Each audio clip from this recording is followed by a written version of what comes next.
오늘 영상은 엄청난 진실을 담고 있습니다.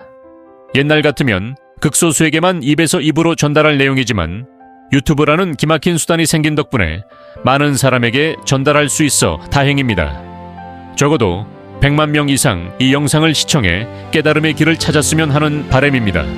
그럼 시작할게요. 우리가 매일 마주하는 물 한 잔을 바라봅시다. 그 물 한 잔 속에 믿기 어려운 거대한 우주의 역사가 숨어 있습니다. 물은 단순히 목을 축이는 액체가 아닙니다. 그것은 빅뱅에서 시작된 수십억 년의 우주 이야기와 부처님이 깨달음으로 도달한 공의 진리가 고스란히 녹아있는 존재입니다. 눈앞에 물 한 방울을 들여다보면 과학과 불교가 같은 진실을 서로 다른 언어로 말하고 있다는 사실을 발견하게 됩니다. 물은 수소 2개와 산소 1개로 이루어져 있습니다. 이 단순한 분자식 H2O는 우리에게 상식처럼 알려져 있지만 그 속에 숨겨진 생성의 과정과 본질은 결코 단순하지 않습니다. 수소와 산소는 어떻게 만나 물이 되었을까요? 그리고 그 이전 수소와 산소는 또 어디에서 왔을까요?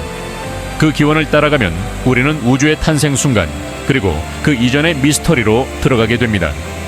수소는 우주가 막 태어난 순간부터 존재했습니다. 지금으로부터 약 13억 800억 년 전 빅뱅이 일어났을 때 우주는 뜨겁고 밀도가 무한히 높은 상태였습니다. 그 혼돈 속에서 빅뱅 핵합성이라는 과정이 일어나면서 가장 단순하고 가벼운 원소인 수소와 헬륨이 만들어졌습니다.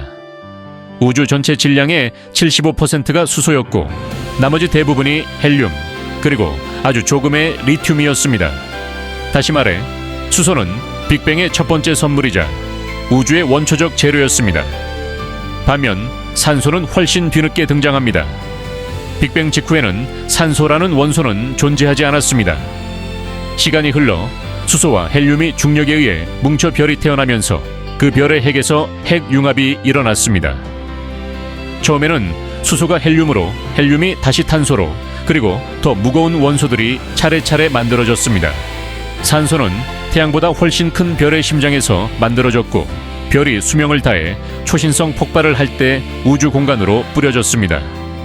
우리가 마시는 물 속 산소 원자 하나하나는 먼 옛날 거대한 별 속에서 태어나 폭발로 흩어진 조각들입니다.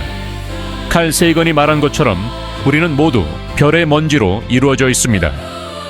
이렇게 만들어진 수소와 산소가 지구에 모여 물이 되기까지는 또 다른 인연들이 필요했습니다. 수소와 산소는 원자 단위로는 보이지 않을 만큼 작지만 분명 질량과 부피를 가진 물질입니다. 하지만 이들이 결합하여 물 분자가 될 때 새로운 성질이 나타납니다. 투명하고 액체이며 생명을 키울 수 있는 물질이 됩니다.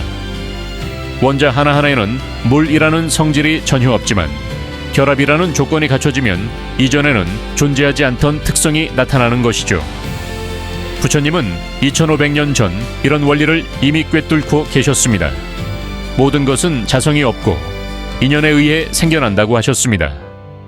자성이 없다는 것은 그 자체로 변하지 않는 본질이 없다는 뜻입니다. 물이라는 것도 본래부터 물이 아니며 수소와 산소라는 인연이 만나 잠시 물의 모습을 하고 있을 뿐입니다. 조건이 바뀌면 물은 다시 수소와 산소로 흩어질 수도 있고 얼음이나 수증기처럼 전혀 다른 형태로 변할 수도 있습니다. 이것이 바로 인연생기의 원리입니다. 현대 물리학은 이를 다른 언어로 설명합니다. 원자는 독립적으로 고정된 실체가 아니라 더 작은 입자들과 에너지 패턴의 조합입니다. 전자, 양성자, 중성자, 그리고 그보다 더 작은 쿼크와 글루온까지 내려가면 물질의 실체라고 부를 수 있는 단단한 알갱이는 존재하지 않습니다. 그 대신 빈 공간과 에너지의 요동이 그 모습을 이루고 있을 뿐입니다. 양자역학은 진공 상태에서도 에너지가 출렁이며 순간적으로 입자와 반입자가 나타났다 사라진다는 것을 보여줍니다. 이 과학적 사실은 색즉 시공, 공즉 시색과 놀랍도록 닮아 있습니다. 부처님은 형태 있는 모든 것, 즉 색은 본질적으로 공하다고 하셨습니다.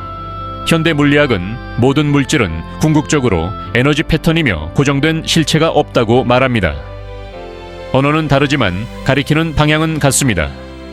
더 거슬러 올라가면 빅뱅 이전의 상태라는 신비로운 지점이 나타납니다. 물리학적으로는 빅뱅 이전에는 시간도 공간도 물질도 없었다고 합니다. 하지만 양자역학은 완전한 무의 상태조차 미세한 요동을 품고 있다고 말합니다. 그 요동이 에너지를 만들고 에너지가 물질로 변하면서 우주가 시작되었다는 설명입니다. 불교적으로 보면 빅뱅 이전은 본질이 없는 공의 상태이지만 그 안에는 무한한 가능성이 숨어 있었습니다. 조건이 갖춰지자 우주라는 형상이 드러난 것입니다. 이렇게 보면 무에서 유가 생겼다기보다 드러나지 않은 가능성이 유로 나타난 것에 가깝습니다. 수소와 산소의 만남이 물을 만들 듯 조건이 맞으면 없는 것처럼 보였던 세계가 형태를 갖추게 됩니다. 결국 물 한 방울 속에도 이 우주의 모든 원리가 담겨 있습니다. 빅뱅의 첫 순간에 태어난 수소, 별의 심장에서 만들어진 산소, 그리고 이 둘이 인연을 만나 탄생한 물. 그것은 자성이 없지만 조건이 맞아 드러난 존재입니다. 그리고 이 물을 마시는 우리 자신도 마찬가지입니다. 우리 몸, 생각, 감정, 심지어 생명 자체도 인연으로 생겨나 인연으로 사라집니다. 과학은 이를 원자와 입자, 에너지와 장이라는 언어로 설명하고 불교는 공과 인연생기라는 언어로 설명합니다. 하지만 두 길은 결국 같은 산 정상으로 이어집니다. 물리학자가 입자 가속기 안에서 발견한 진실과 부처님이 선정 속에서 깨달은 진실이 이렇게 만나게 됩니다. 오늘 우리가 마시는 물 한 잔은 단순히 목을 축이는 액체가 아니라 우주의 시작과 끝, 그리고 그 모든 변화를 품고 있는 성스러운 증거입니다. 그 안에 빅뱅의 불길, 별의 죽음, 그리고 인연의 기적이 녹아 있습니다. 부처님은 말씀하셨습니다.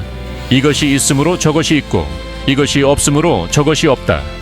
물이 있으므로 우리의 생명이 있고 물이 없으면 생명도 없습니다. 그리고 물을 만든 수소와 산소가 있으므로 물이 있고 그것이 없으면 물도 없습니다.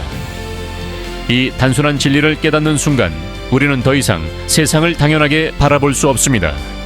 모든 것이 서로에게 기대어 존재하는 거대한 인연의 그물망 속에 있다는 사실을 깊이 느끼게 됩니다. 그리고 그 그물망은 빅뱅 이전의 가능성에서부터 시작되어 지금 이 순간에도 끊임없이 이어지고 있습니다. 결국 우리는, 그리고 우리가 마시는 물 한 잔도 본래 자성이 없는 공이며 순간순간 인연에 의해 드러나는 한 조각의 우주일 뿐입니다. 그러나 바로 그 덧없음 속에 모든 존재의 경이로움이 숨어 있습니다. 물 한 방울을 바라볼 때 우리는 우주의 시작과 끝, 그리고 부처님의 깨달음을 함께 바라보고 있는 것입니다.